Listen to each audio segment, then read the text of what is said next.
ఒకసారి చెప్పాలి. ఎవరు భారతీయ జనతా పార్టీ బలం? భారతీయ జనతా పార్టీ బలం ఎవరు? భారతీయ జనతా పార్టీ బలం ఎవరు? మీరంతా హనుమంతుని కంటే గొప్ప శక్తి ఉన్నారు. గట్టిగా చెప్తే రేపు రేవంత్ రెడ్డి అనేటోడు ప్రచారానికి రావడానికి భయపట్టాలి. యూసుఫ్ కూడా ఒకసారి చెప్పండి, భారతీయ జనతా పార్టీ బలం ఎవరు?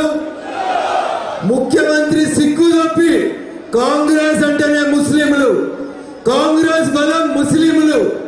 ఈ దేశంలో వచ్చే పైసలలో మొదటి పైసా ముస్లింలు కావాలని వెనుకటికి మన్మోహన్ సింగ్ అనే ఎట్టి ప్రధానమంత్రి చెప్తే ఇలా ఈ రేవంత్ రెడ్డి కూడా జూబ్లీ ఉప ఎన్నికలలో అదే చెప్తాడు.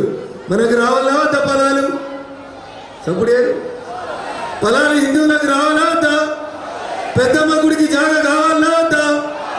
మరి కబ్రస్థానికి 2500 గజాలు ఇచ్చే ధైర్యం చేసిన రేవంత్ రెడ్డి పెద్దమ్మ గుడికి 500 ఇయ్యాలా వద్దా? ఇవ్వకపోతే ఏం చేయాలి?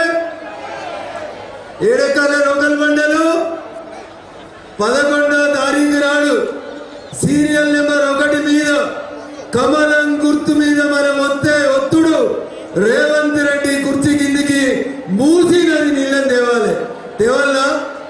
తెస్తామనడం చేతులెత్తురి. రేవంత్ రెడ్డి కుర్చీ కిందికి నీళ్లు తెస్తాం.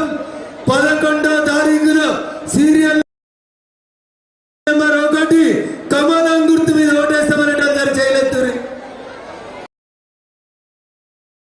కెమెరాలన్నీ తీస్తున్నాయి. మరి చూడరు, మా జనసేన వాళ్ళు ఎత్తుతలేరు.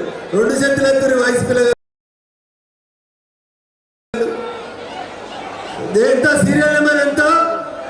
సీరియల్ నెంబర్ చాలా ఆలస్యంగా అయినా రేవంత్ రెడ్డి నిజం చెప్పిండు. ఎందుకంటే రేవంత్ రెడ్డి గారికి వాస్తవాలు యాదికి వచ్చినాయి. ఏం యాదికి వచ్చింది? ఇందిరా ఎవరిని పెళ్లి చేసుకుంది అనేది గుర్తుకొచ్చింది. ఇందిరమ్మ భర్త ఎవరు? ఇందిరమ్మ భర్త ఎవరు? ఫిరోజ్ ఖాన్. మరి ఫిరోజ్ ఖాన్ కు పుట్టిన ఆయన ఏమైతాడు? రాజీవ్ ఖాన్ అవుతాడు. రాజీవ్ ఖాన్ కి ఇంకొక క్రిస్టియన్ అమ్మాయికి పుట్టిన ఆయన హిందూ ఎట్లయితాడు?